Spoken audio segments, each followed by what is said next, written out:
নবম শ্রেণীর ছাত্রছাত্রীরা, আশা করছি তোমরা ভালোই আছো। তো আমি বলেছিলাম তোমাদের যে পদার্থ গঠন ও ধর্ম এই চ্যাপ্টারটা আমি আরেকবার পড়াবো। কিছুটা আমরা ক্লাসে পড়িয়েছিলাম, তোমরাও সেটা ফলো করেছিলে। তো সেই অংশটার কন্টিনিউয়েশন হিসেবে গোটা চ্যাপ্টারটাই আমরা পড়াবো, ধীরে সুস্থেই পড়াবো, কারণ এটা একটা বড় চ্যাপ্টার এবং সেকেন্ড সামেটিভের পরীক্ষার একটা সিলেবাসও বটে। তো পদার্থের গঠন ও ধর্ম এই যে অংশটা রয়েছে, তার প্রথম অংশটা হচ্ছে তরল ও বায়ুর চাপ। আমরা জানি তরল পদার্থ বা গ্যাসীয় পদার্থ ব্যাপারটা কি। তো তরল এবং বায়ু এরা যে চাপ প্রয়োগ করে, সেই চাপের ধর্ম কি হবে বা তার বৈশিষ্ট্য কি হবে, সেই চাপের সংজ্ঞা কি হবে এবং সেই চাপ কি কি কাজে ব্যবহারিকভাবে ঘটনাগুলো ঘটাচ্ছে, সেগুলো এখানে আলোচনা হবে। তো প্রথমে যেটা বলি যে প্রবাহীর সংজ্ঞা, প্রথম অংশটা হচ্ছে প্রবাহীর সংজ্ঞা। প্রবাহীর সংজ্ঞা হচ্ছে যা প্রবাহিত হয় তাকেই প্রবাহী বলে। যা প্রবাহিত হতে পারে তাকেই বলা হয় প্রবাহী। সেটা তরল গ্যাস হতে পারে, তরল হতে পারে, গ্যাস হতে পারে, দুটোই প্রবাহিত হয়। সুতরাং তরল এবং গ্যাস একত্রে এদেরকে প্রবাহী বলে। প্রবাহী নিজস্ব কোনো আকার, আকৃতি বা দৃঢ়তা নেই। তাহলে যেটা জানলাম, তরল ও বায়ু অর্থাৎ গ্যাস যেটা, এই দুটোকেই আমরা প্রবাহী বলবো। প্রথম অংশটা আসছি, দেখো প্রবাহীর চাপ কাকে বলে। তো চাপের সংজ্ঞা দেওয়ার আগে ঘাত ব্যাপারটা একটু বলি। ঘাতের সংজ্ঞা এখানে রয়েছে। প্রথম অংশটা হচ্ছে ঘাতের সংজ্ঞা। ঘাত হচ্ছে যে একটি তলের কোনো ক্ষেত্রফলের উপর লম্বভাবে যে মোট বল প্রযুক্ত হয় তাকে ঘাত বলে। একটি তলের কোনো ক্ষেত্রফলের উপর লম্বভাবে যে বল প্রযুক্ত হয় তাকে ঘাত বলে। এখানে একটা তল আছে, তার উপর একটা বস্তু আছে, ওজন কোন দিকে কাজ করছে? নিচের দিকে কাজ করছে। এই টেবিলের তলে যখন লম্বভাবে বল প্রযুক্ত হচ্ছে, অর্থাৎ ওজন, এটা একটা বল যে প্রযুক্ত হচ্ছে, এই যে বল প্রযুক্ত হলো তাকেই বলা হচ্ছে ঘাত। অর্থাৎ ওজনটা যে নিচের দিকে কাজ করছে, এটা এক প্রকার ঘাত। ঘাতের একক জানতে হবে। এসআই একক হচ্ছে নিউটন, সিজিএস একক হচ্ছে ডাইন। ডাইন এবং নিউটনের যা সংজ্ঞা হয়, আমরা স্থিতিবিজ্ঞান বা নিউটনের গতিসূত্র এখানে যেগুলো পড়ে এসেছিলাম, যে সংজ্ঞাগুলো, সেই সংজ্ঞাগুলো এখানে কাজে লাগে। এটুকু জেনে রাখো যে ঘাতের একক, বলের একক একই, এসআই একক নিউটন, সিজিএস একক হচ্ছে ডাইন। এরপরে চাপের সংজ্ঞায় আসছি। চাপের সংজ্ঞা এখানে যেটা লিখেছি আমি, ঘাত বাই ক্ষেত্রফল সমান চাপ। তাহলে আমরা সংজ্ঞাতে এরকমভাবে বলবো, কোনো তলের প্রতি একক ক্ষেত্রফলের উপর লম্বভাবে প্রযুক্ত বলের মানকে ওই তলের চাপ বলা হয়। কোনো তলের প্রতি একক ক্ষেত্রফলের উপর লম্বভাবে প্রযুক্ত বলের মানকে ওই তলের চাপ বলা হয়। অর্থাৎ কোনো তলের প্রতি একক ক্ষেত্রফলের উপর প্রযুক্ত ঘাত হচ্ছে ওর উপরে প্রযুক্ত চাপ, অর্থাৎ চাপ সমান ঘাত বাই ক্ষেত্রফল। এবারে দেখো, চাপের মান দুটো বিষয়ের উপর নির্ভর করছে। একটা হচ্ছে প্রযুক্ত বল, এই যে ঘাত যেটা বলা হলো, এটা তো প্রযুক্ত বল, তাহলে প্রযুক্ত বলের উপর নির্ভর করছে। দু নম্বর হচ্ছে যে ক্ষেত্রফলের উপর বল ক্রিয়া করে তার উপর নির্ভর করে, অর্থাৎ লব বাই হর, লবের উপরে নির্ভর করছে, হরের উপরও নির্ভর করছে।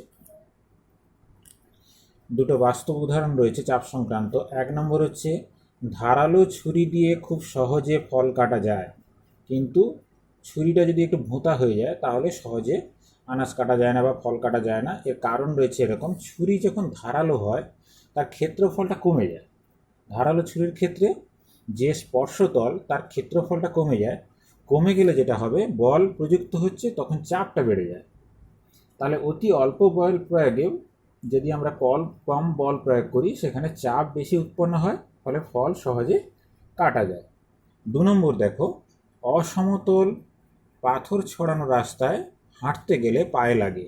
এটা আমাদের ব্যবহারিক একটা বাস্তব ঘটনা, বাস্তব অভিজ্ঞতা, যে সমতল রাস্তায় যদি খালি পায়ে হাঁটি তাতে যতটা না পায়ে লাগে, অসমতল রাস্তায় খালি পায়ে হাঁটলে পায়ে বেশি লাগে। এর কারণ অসমতল রাস্তা বা পাথর ছড়ানো রাস্তা, এখানে যে পাথরের টুকরোগুলো রয়েছে সেগুলো কিছুটা খাঁজের মতো, মানে কিছুটা উঁচু হয়ে আছে মনে হয়, ওই অংশগুলোর ক্ষেত্রফল কম।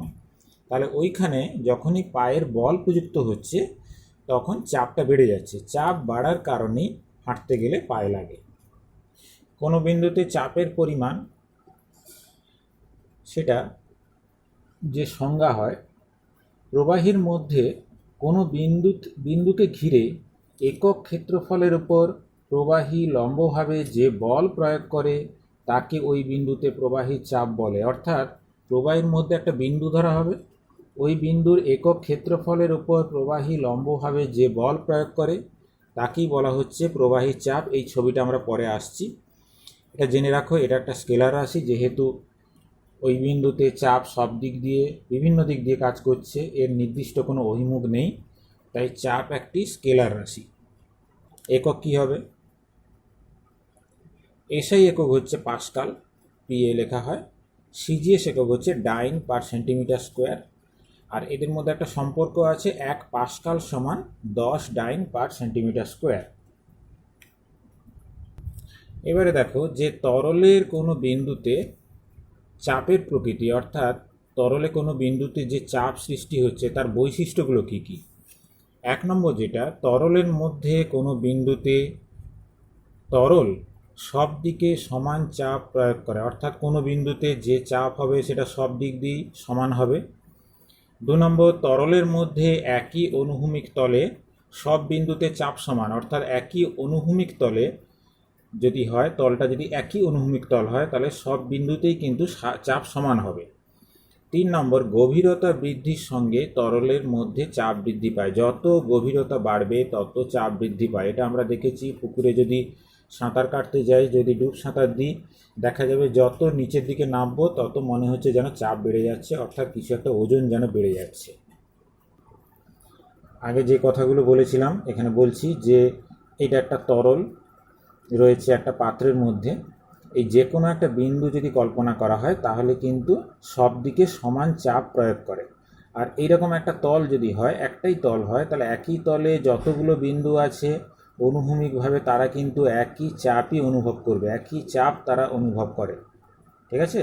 আচ্ছা, এবার তরলের মধ্যে কোনো বিন্দুতে চাপ কতটা হবে সেটার জন্য আমরা এরকম একটা তরলের পাত্র কল্পনা করছি এবং তার মধ্যে একটা তরলের চোঙ কল্পনা করছি, এরকম একটা সরু চোঙ যার উচ্চতা হচ্ছে এইচ, যার ভূমির ক্ষেত্রফল হচ্ছে এ, এবং এই তরল যেটা রয়েছে সেটা ডি ঘনত্বের তরল, এবং ও বিন্দু, এই নিচে একটা বিন্দু হচ্ছে ও বিন্দু, এখানে চাপ নির্ণয় করতে হবে, কতটা চাপ হয়।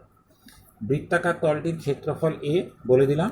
তাহলে এই চোঙ যেটা, তরল চোঙ যেটা দেখালাম, তার আয়তনটা হচ্ছে এ ইন্টু এইচ, ভূমির ক্ষেত্রফল ইন্টু উচ্চতা। ভর কত হবে? সেটা হচ্ছে আয়তনের সঙ্গে ঘনত্ব গুণ করলে যা হয় সেটা ভর, A H D, A H D. ওজন কত হবে? ভরের সঙ্গে অভিকর্ষীয় ত্বরণ গুণ করলে ওজন হবে, তাহলে A H D into G, A H D G, এটাই হচ্ছে ওজন। ওজন মানে বল। তাহলে ও বিন্দুতে চাপ কত হবে? চাপ পি সমান হচ্ছে বল বাই ক্ষেত্রফল, অর্থাৎ ওজনের মানটা বসাবো, ওজনের মানটা হচ্ছে এ এইচ ডিজি বাই হচ্ছে এ, এটা কেটে গেল, দিয়ে হলো এইচ ডিজি।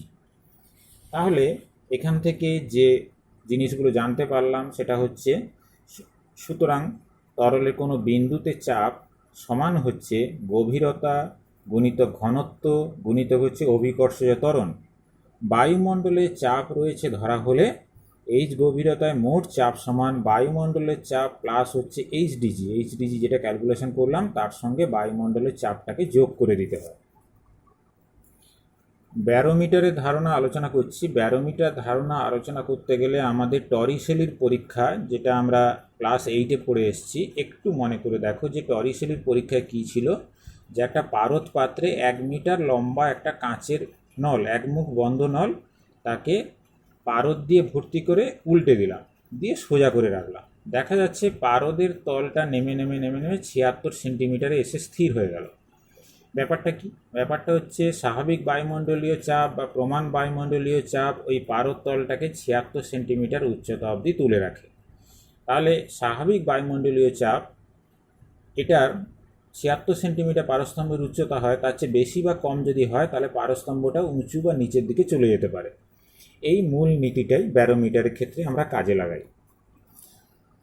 ব্যারোমিটার হচ্ছে এরকম একটা যন্ত্র, যে যন্ত্রের সাহায্যে বায়ুর চাপ পরিমাপ করা হয় তাকে ব্যারোমিটার বলে। এর মধ্যে যে টিউবটা আছে সেটাই হচ্ছে 1 মিটার লম্বা একটা টিউব। এটা হচ্ছে এখানে পারদের একটা পাত্র রয়েছে, তার দ্বারা পুরোটা পারদ পাত্র, পুরোটাই পারদ দেওয়া থাকে এবং স্বাভাবিক বায়ুমণ্ডলীয় চাপে এখানে 76 সেন্টিমিটারের কাছাকাছি জায়গায় নেমে থাকে। এখানে একটা ভার্নিয়ার স্কেল থাকে যার দ্বারা অ্যাকিউরেট পারদ মাপা হয়। এইখানে একটা স্ক্রু দিয়ে এই পারদ তলটাকে ক্যালিব্রেশন করা হয়। ক্যালিব্রেশন মানে এখানে যে বায়ুমণ্ডলীয় চাপ সেটার সঙ্গে ওটাকে মিলিয়ে দেওয়া হয়। মিলিয়ে দিলে যেটা হবে, পরবর্তীকালে যে কোনো জায়গায় নিয়ে গেলে ওটা ঠিক মতো করে রেজাল্ট দেবে।